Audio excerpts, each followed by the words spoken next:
क्षण के एकांत में हिंसा, हिंसक, हिंसनी और उनका फल ये कुछ भी घटित नहीं होता। आज एक गूढ़ विषय समझा रहे हैं, वो बहुत ही गूढ़ है।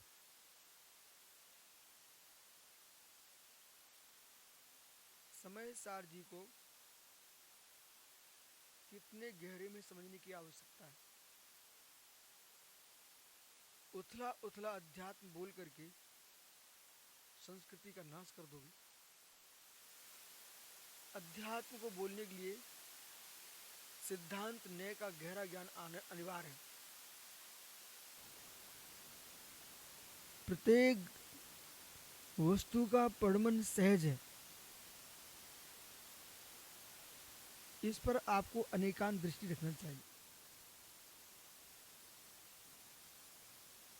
प्रत्येक वस्तु का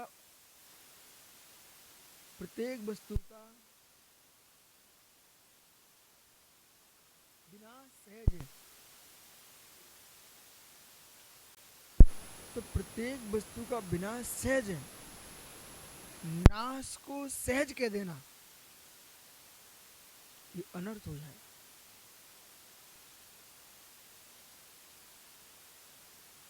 सर्वथा नाश सहज नहीं है, अहेतुक नहीं है। यदि नाश अहेतुक हो गया तो लोग हिंसा में तल्लीन है, बोले सहज। नाश सहज, किसी घड़ा फोड़ दिया बोले नाश सहज, हत्या कर दी बोले नाश सहज, मकान पर बिल्डोजर चला दी बोले नाश सहज। ये कैसे सहज है? अहेतुक है। नाश सर्वथा अहेतुक नहीं है।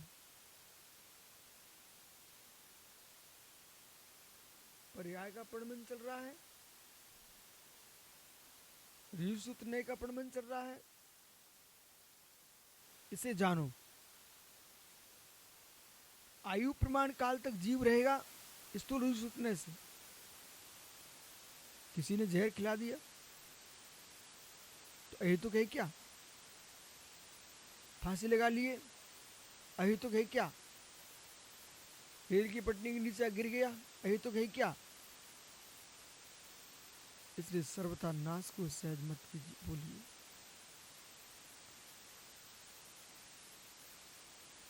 नाश सहज इस हेतु को लेकर के तुम्हारी मंदिर तोड़ दिए, मूर्ति तोड़ दी, बोले आप लोगों के नाश सहज है ना, अहेतुक। तत्व को ना समझने के कारण अहिंसा के नाम पर हिंसा फैलाने वाले कोई दर्शन है, वो शून्यवादी लोग हैं। कल नदी में हमने इनको सारस्वत की बात बताई, बोला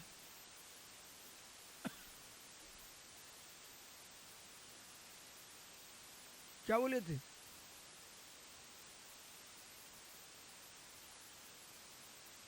चारित्र का खिंचावी, संयम के खिंचाव में जीने वाले लोग क्रूर, ये शब्द बोला था। विरक्ति की आसक्ति, सुनो समस्या है, बहुत गहरा विषय है। और ये विषय जो है ना, हम इनको बीच बीच में कुछ ना कुछ बताते रहते, भाई समझो। विरक्ति की आसक्ति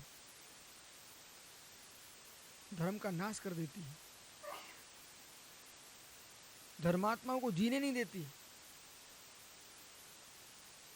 तुम्हें विरक्ति की आसक्ति हो गई है, और उस विरक्ति की आसक्ति में बोले संजंत कुछ भी नहीं है, अमुक जी कुछ भी नहीं है, जो कुछ हूं मैं ही हूं।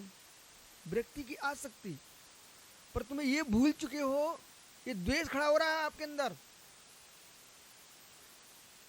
ये विरक्ति की आसक्ति है, जबकि विरक्ति क्या बोलती है? सहज में आइए। विरक्ति क्या बोलती है? सहज में आइए। व्यक्ति है तो द्वेष से व्यक्ति होना चाहिए कि नहीं होना चाहिए? द्वेष से व्यक्ति होना चाहिए कि नहीं होना चाहिए? बेटा सुन, कुछ सुन बेटा, इस बात को ध्यान रखना। हम जो काम कर रहे हैं अच्छा कर रहे हैं, ठीक है, हमारी अच्छाई अच्छाई है, लेकिन दूसरे की बुराई में हम द्वेष में ना उतर जाए, दूसरे की बुराई में द्वेष में ना उतर जाए। सही। व्यक्ति की आसक्ति का ये परिणाम होता है कि आपको कोई साधु नहीं दिखते। एक महात्मा जी अभी आए थे कुंडलपुर में, व्यक्ति की भाषा की आसक्ति थी उनके पास, व्यक्ति भाव नहीं था, व्यक्ति की भाषा की आसक्ति थी और व्यक्ति में रहने की आसक्ति थी, पर व्यक्ति रह नहीं पा रहे। तो वो क्या हो रहा है उससे ये हो रहा है कि प्रत्येक साधु में कमी खोज रहे, स्वयं के जीवन में सुख से नहीं जी पा रहे, स्वयं के जीवन में सुख से नहीं जी पा रहे। संजय सागर जी, त्यागी बनो, पर त्याग की आसक्ति के लिए त्यागी नहीं बनना है, कर्म शून्य होने के लिए त्यागी बने हम। वो आसक्ति किसी से कर्म शून्य नहीं कराएगी, किसी भी वस्तु की आसक्ति कर्म शून्य नहीं कराएगी। हम साधना को साध्य थोड़ी मानते हैं, हम साधना को साधन ही मानते हैं। साधना की आसक्ति भी तुमको साध्य नहीं दिला पाएगी, इसके मोह में लिप्त हो गए आप। लक्ष्य जो था हमारा वो दूसरा था, लक्ष्य से भ्रांत हो चुके हो,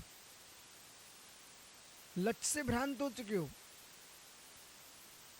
गाड़ी खरीद के लाए, टायर बहुत सुंदर थे, उनको देखने में यार लगे हो, अब मन कर रहा है जरा चलाऊंगा तो खराब हो जाएंगे, चलाऊंगा तो खराब हो जाएंगे, उसको पोंछने में लगा है, खड़े रहो।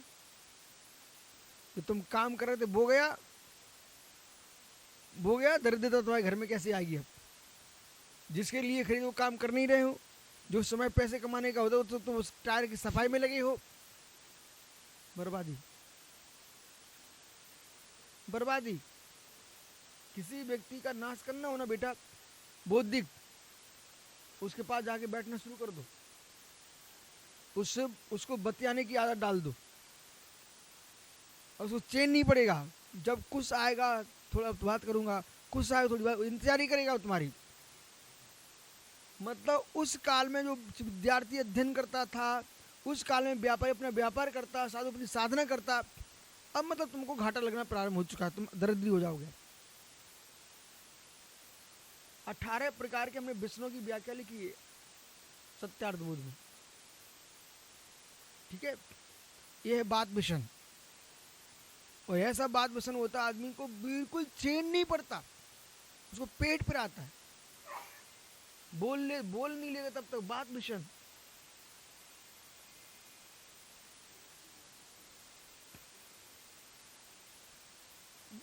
उसी को निकाल के लिखिए। व्यक्ति की आसक्ति, व्यक्ति की आसक्ति का मतलब यह है, धीरे धीरे बोला, स्वयं की व्यक्ति तो पता नहीं चलता उसको, दूसरे की आसक्ति उसको दिखने लगती है, अन्य विषयों की। और वो क्या करता है, जो आपने भी लगभग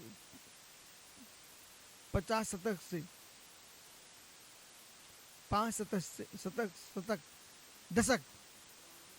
दशक 5 दशक से हमारे देश में यही हुआ है। व्यक्ति की आसक्ति ने पूरे छत बिछत कर दिया बुंदेलखंड को, कोई साधु प्रवेश नहीं कर सका। व्यक्ति की आसक्ति, आप किसी को देख नहीं सके, व्यक्ति की आसक्ति। लेकिन व्यक्ति की आसक्ति में तुम थे, क्योंकि आसक्ति तो हटी नहीं। विषय पकड़ना, विषय कितना गहरा विषय है। बालक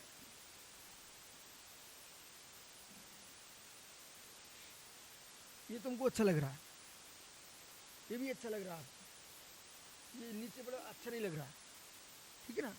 अब बेटे विषय पकड़ना आप। बोले पूरा 52 श्लोक से मैं समझा रहा हूँ, 52 नंबर का श्लोक। अब ये इनको अच्छा लग रहा है। अब ये क्या संग्रह, हमें दुनिया से क्या लेना, हमको तो अच्छा लग रहा है ना, हमको ये अच्छा लग रहा है ना, कोई बात नहीं है। तुम आप गहरे में आइए, हम लोग मूल में जाने वाले थे, मूल हेतु से आप। अब मूल हेतु में हम कहाँ गए? बोले भगवान है, ये क्या है? भगवान है। तो भगवान में तो भक्ति हो सकती है, आसक्ति हो सकती है ना। ठहरिए अभी, कर लो आसक्ति।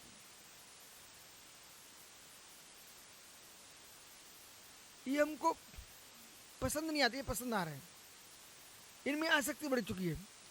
पर तुम ये ध्यान दीजिए करना योग से, आपके भले भगवान हो लेकिन आसक्ति के संस्कार बड़े तीव्र पड़ रहे हैं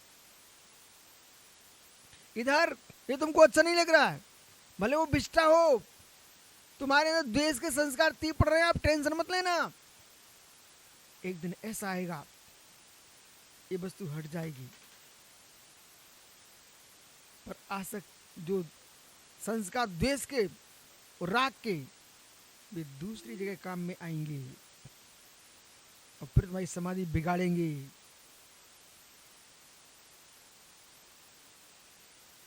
अंदर का हमको वही तो आपको बताना है जो आप लोग बाहर देख नहीं पा रहे हो।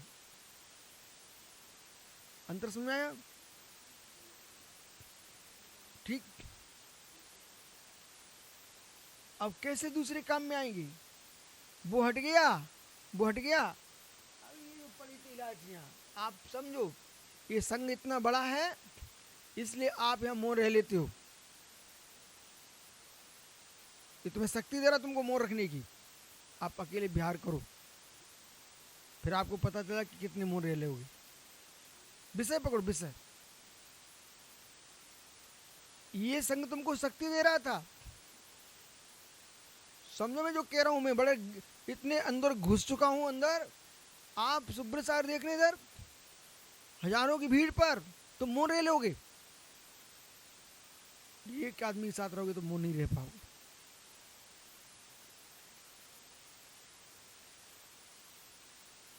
हजारों के साथ मौन रह लेते हो और एक से साथ मौन नहीं रह पाते। अब खोजो तुमने संस्कार क्या दिए अपनी आत्मा को। चुप होके बैठे थे इसलिए अभी एक से बात कर रहे हो। मौन होके बैठते ना तो न एक से बात करते न हजारों से बात करते। मन में खिन्नता है इसलिए आदमी चुप रह सकता है। आप डायरियों पर लिख लीजिए, आप सुब्रसार लिखो भैया। मन की खिन्नता से, अहो ज्ञानी, मन की खिन्नता से चुप रहा जा सकता, मौन नहीं होता। मन की प्रसन्नता से चुप नहीं रहता आदमी, मौन रहता है। इसलिए महावीर 12 वर्ष तक चुप नहीं रहे, मौन रहे।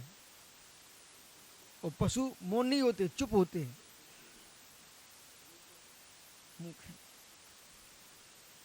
भैया पर कुछ बोलना नहीं यहाँ पर, मतलब तुम चुप हो, मौन नहीं हो। अंत देखिए, इसलिए हमने इनको नदी में कल समझाया था, बालक समझ कि कहीं भ्रम में मत पड़ जाना कि जान करके एकदम ऐसे निगाहें करे खिंचाओ, जैसे गर्दन पर कोई बैल की गर्दन पर ज्वाली रखी जा रही है, तो ऐसे करता हो। आप असाधारण हो रहे हो, जान कर खिंचाव कर रहे हो, सहज नहीं दे रहे हो। आपको 32 दोष देखना चाहिए बेटे। कहां पर? मूलाचार्य जी में, कारुसर के, वंदना के। जैसे एक अधिकारी है ना, वो अपना शुद्ध जीवन नहीं जी पाता, नकली जीवन जीता है, ठीक है ना। एक सहज जीवन, आनंदमय जीवन। अभी हमारे भैया अभी अभी ठीक बैठे हैं, नहीं तो अपन सारस्वत को समझा रहे पूरी बात। नहीं तो हमने इनको कैसे देखा, आज मेरा गुरुजी मौन, हाँ ठीक है। अब बच्चा ऐसे खिंच रहा है, ठीक है। अब जब चलेगा ना तो ऐसे मुंडी नीचे कर लेगा, ठीक है। अरे बालक ज्यादा मुंडी नीचे मत कर, हमको पता चल गया है सब, ठीक है। आओ, सहज सहज सहज।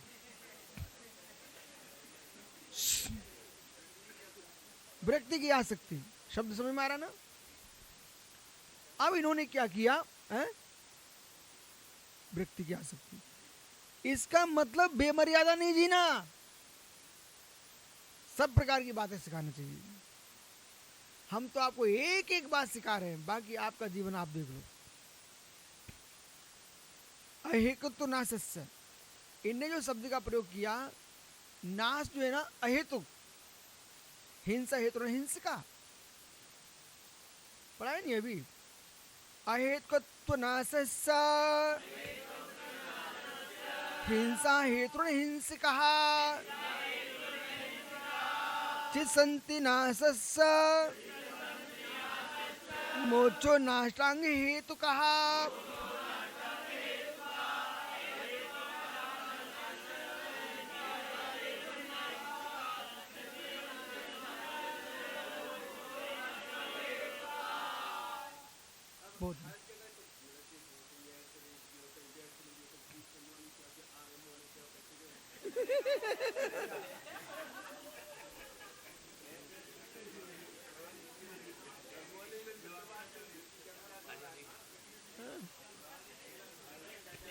भैया भैया भैया, मिलता हूँ आपसे। विषय देखो, विषय विषय साधन फल।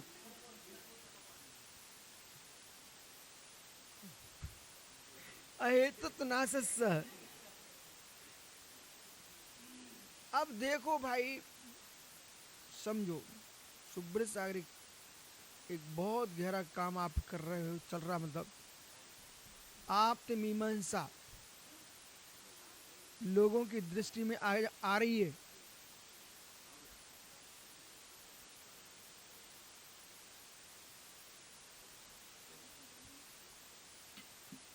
अहेतुक नाशस्य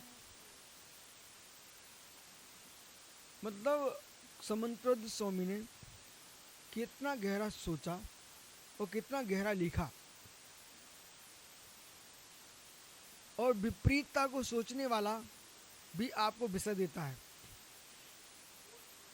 विपरीतता में सोचने वाला आपको विषय देता है, और कुछ विषय आप ध्यान दीजिए, यथार्थ में कोई विपरीत सोच नहीं पाता। सुनना, उसको अच्छा लगने लगता है, वो करने लगता है, पर तुम्हारी जो अच्छाई जो तुमको लग रही है वो अनर्थकारी है। इस पर सोचना चाहिए, सोचना चाहिए। सुनो सौरभ, सोच विशाल होगा ना तो आदमी अपने आप में उतर आएगा। एक नशा है, नशा है, एकांतिक सोच छा गया। पागल कौन होता बेटा? लबकुश पागल बे लोग होते हैं, जैसे मदरा पी ले तो नाली में पड़ा मिलता आदमी, ठीक है, 2 दिन से खूब पड़े होंगे। अरे वो मैं बिहार करके आ रहा था, एक आदमी रोड पे पड़ा था। सुनिए आप, ऐसे ही व्यक्ति के अंदर, निश्चय व्यक्ति के अंदर एक विषय का नशा चढ़ जाता है। यदि नहीं उतर पाया, वो अपना नहीं संभाल पाया, वो आदमी पागल हो जाएगा। जैसे कि आपको यहाँ पर कोई मोती चढ़ा गया, ठीक है ना, अब तुमको ये पसंद आ गया, और बोले मैं इसको ले लूँ लेकिन निर्माल है, पर मन कर रहा ले लूँ लेकिन निर्माल है, मन कर रहा ले लूँ तो निर्माल है, कैसे ले सकता हूँ, लेकिन मुझे लेना ही है, चाहिए हमको। बस अब तुम नहीं निकाल पा रहे, या तो उठा लेते तो तुम पागल नहीं हो पाते। अब तुम्हारे पास 2 बातें टिकी, एक तो निर्माल दिख रहा तुमको, और ये अब सोचिए आप, इसी प्रकार से जो संज्ञाएं मन में उत्पन्न कर लेते हैं तो समाधान नहीं कर पाते। या तो विरक्ति से उसको समाप्त कर लें तो पागल नहीं हो पाएंगे, या आसक्ति से समाप्त कर लें तो पागल नहीं हो पाएंगे। विरक्ति भी नहीं है, वो आसक्ति की पूर्ति भी नहीं कर पा रहा है, वो पागल हो जाएगा। हम आपको एक एक विद्या बता रहे हैं। बेटा सुनो, बहुत सारे विषय तुमको लिखे नहीं मिलेंगे, तो आदमी पागल हो जाता है। आपको यहाँ आना था, तुम्हारे माता पिता ने खुश होकर छोड़ दिया, तुम खुश हो, मुस्कुराओ जीवन भर, और वो आपको मना करते और फिर तुम आ जाते या आने को नहीं मिलता तो पागल होते घर में। वो आप आ जाते लेकिन उनने मना करके रखा है, तब भी पागल होते रहते। मात देखो, मैं यहाँ बिहार करके यहाँ बैठा हूँ, ठीक है ना, लेकिन मैं मात्र आचार्य विराग सागर पास इतनी सूचना भेज देता हूँ, मैं वहाँ पर जा रहा हूँ, ठीक है। उनका आशीर्वाद आ गया, हमको आनंद आ गया, बोले गुरु की आज्ञा हमारे लिए। और आप ऐसा सोच, काहे के गुरु मुरु छोड़ो, अपन कर रहे हैं। एक दिन ऐसे भाव मन में आ गया ना, आप काम कर लो, लेकिन तुम जीवन भर खुश नहीं रह पाओगे, खुश नहीं रह पाओगे। इसलिए मेरे पास कोई भी त्यागी यहाँ संयमी होने आता है, मैं सबसे पहले कहता हूँ बेटा आज का काम नहीं, जीवन भर का काम है, खुश होके आओ।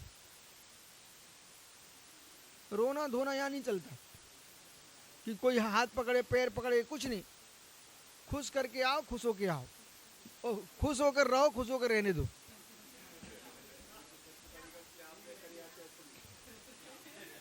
अहेतुक नासस्य नहीं, आप विश्वास रखो, तब तक मैं उनके पास रहा, मैं इसी कोशिश में लगा था कि खुश हो गए कब हम कुछ सौंपते।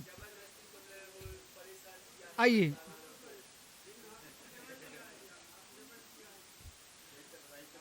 नहीं बाद में मैं 6 महीने रह करके उनको ठीक किया। आइए भाई, विषय विषय विषय साधन फल अहेतुक नासस्य। आप अंकुर बेटा, तेरे नागौर में भले भंडार भरे हुए शास्त्रों के, लेकिन शास्त्रों गुण रहस्य ये है, सुना ना, इस विद्या को जिसने समझ लिया, सीख लिया, वो जीवन में कभी अपने आप में परेशान नहीं होगा। तो इन्होंने क्या किया, सुगत ने क्या किया, बहुत सोच बैठे और सोच के पीछे नहीं देख पाए, इसका परिणाम क्या होगा, लौट के वापिस नहीं आ पाए, वापिस नहीं आ पाए। ये रहस्य मैं कितनी हजारों बार बोल चुका हूं, वापिस लौट के नहीं आ पाए। अहेतु नाश का नाश, भाई आगे चलो आगे चलो। अहेतुक नाश सब हिंसा हेतु न हिंसिका, अहेतुक नाश सब नाश जो है ना अहेतुक है, ऐसा एकांतिक कह रहा बौद्ध दर्शन, नाश अहेतुक है। तो फिर जैन दर्शन कहता है हिंसा हेतु ना हिंसका। जब हिंसा कोई हेतु ही नहीं है तो कोई हिंसक नहीं होगा। फिर आप पंचशील की व्याख्या क्यों कर लेते हो, तुम्हारे पास कुछ है नहीं, घोर आश्चर्य।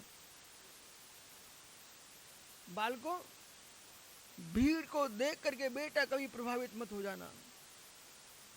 भीड़ को देख के प्रभाव में कितने दर्शनों को देख रहा हूं, हर दर्शन के चबूतरे पर वे अपनी ध्वजा को सत्य बोलते हैं, लेकिन सत्य उनके दर्शन हो, सत्य के दर्शन है ही नहीं है। हर दर्शन एक चबूतरा बनाकर बस ध्वजा चढ़ा हुए है, अपनी ध्वजा को सत्य बोलता है, बोले मेरी पहचान मेरी ध्वजा, लेकिन तुमको ध्वजा के ही दर्शन हो रहे हैं, सत्य के दर्शन नहीं है। इसलिए भीड़ को देख के प्रभावित नहीं होना है।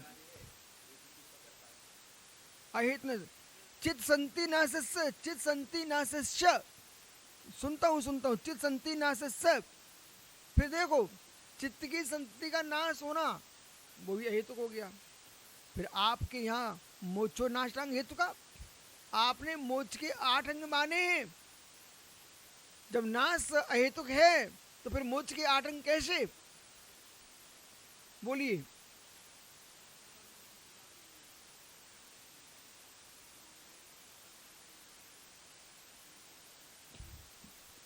इसलिए आप निखिल ध्यान नहीं दे पाए।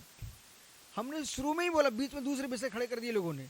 शुरू में ही बोला है कि समय सार जी के लिए समझने के लिए वहां तद नय की आवश्यकता है, शेष नयों को भी ध्यान रखना चाहिए। होता स्वयं जगत प्रणाम, मैं जग का करता क्या काम। जब ऐसा कथन करेंगे आप तो द्रव्य का जो गुण पर्याय का प्रणमन, अर्थ पर्याय का प्रणमन चल रहा है, उसमें किसी की बुद्धि व विकास का काम नहीं है, वो वहां पर वो लगाना। लेकिन असमान जाति पर्याय, ये जो हम जी रहे हैं, कोई जीव है, चींटी आदि क्या है, इनकी बिरादना मत कर देना, बोले हिंसा का दोष लगेगा। बोले फिर आप कह दो सोता समझ कर प्रणाम, मैं जग का क्या काम। मित्र यहां पर गहरे में जाना पड़ेगा, इसलिए बहुत अंतर है। सुनिए ध्यान से, इन्होंने एक नए शब्द का प्रयोग किया है, ये तुम्हारा शब्द नहीं है, ये आचार्य अमृतचंद स्वामी इसे हजारों वर्ष पहले बोल चुके हैं, जो आप बोल रहे हो। ये कह रहे हैं समय सर एक जंगल है, ठीक है ना।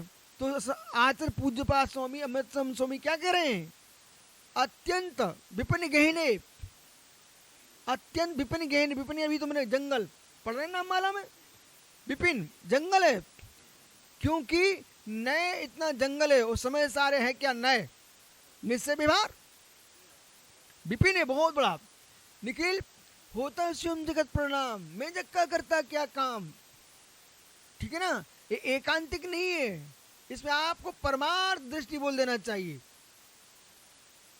ठीक है। अन्यथा अन्यथा अहिंसा धर्म का लोप हो जाएगा, ठीक है ना। तो ये अंदर जाने के विषय को व्यवहार में क्यों बोलते हैं आप लोग। हाँ, इसलिए समय सार ने मुझे पागल नहीं होने दिया, क्योंकि मेरे पास आलाप पद्धति भी है। 47 शक्ति पढ़ना चाहिए, 47 शक्तियों 47 नए प्रत्येक आध्यात्मिक पुरुष को पढ़ना चाहिए।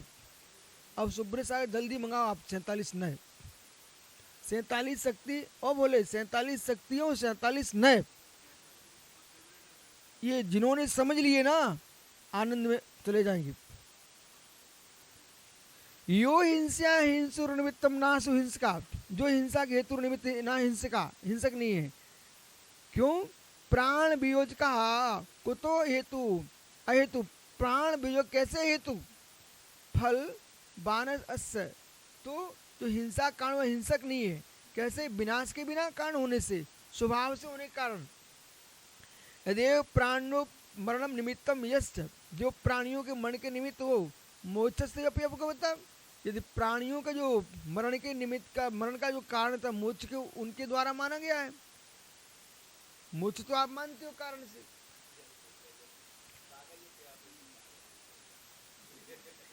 सही है ना, मोक्ष तो अपगवतम, जैसे हमारे प्रशंसा कर दिए,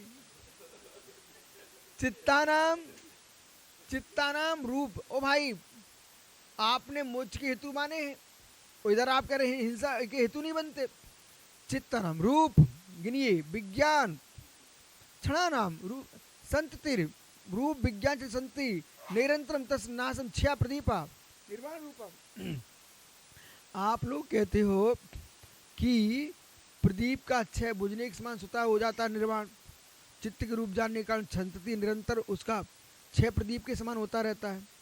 तो प्रदीप निर्वाण रूपम व अष्ट अंग अवयवा यस्सा हेतु अष्टांग हेतु का, फिर आपने 8 अंग, जो 8 अवयव अंग हेतु माने, वे अंग कैसे बनेंगे, कानी तानी अष्टांगानी, वे 8 अंग कौन कौन से हैं, ये बौद्ध के मोक्ष जाने के 8 अंग हैं। हमने जैसे संबंध दर्शन ज्ञान चारकर्णी मोक्ष मार्ग, ये हमारे मोक्ष मार्ग है, ठीक है ना, वो 3 में हमारे सारे अंग समाविष्ट हैं। पर इन्होंने सम्यक्त संज्ञा, संगी यानी संगी, वाक्य यानी वचन, काय और काय अंतर और मन की क्रिया, स्मृति और समाधि, ठीक है ना, लक्षणानी, ये 8 अंग आपने माने हैं। भैया हर व्यक्ति अपने अपने दर्शन पर श्रद्धान को सम्यक बोलता है, ठीक है। और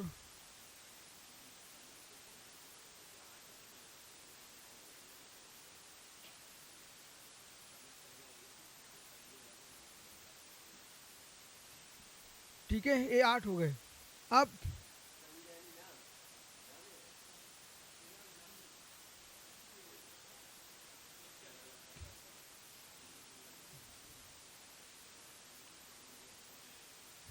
समाधि लक्षणानि, ऐसे लक्षण सो अपनी न स्यात्, जो आपने 8 बनाए हैं ये भी घटित नहीं होंगे।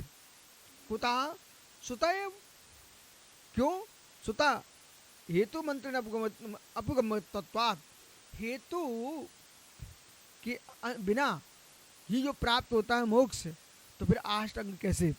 हेतु के बिना नाश, क्योंकि मोक्ष तो नाश होता ना 6।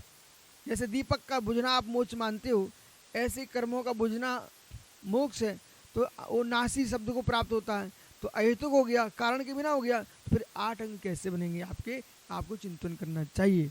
इसलिए सार इतना है कि बिना हेतु के सर्वथा कार्य नहीं होता। कार्य लिंग ही कारणम, कार्य है वो लिंग का हेतु कारण बनता है।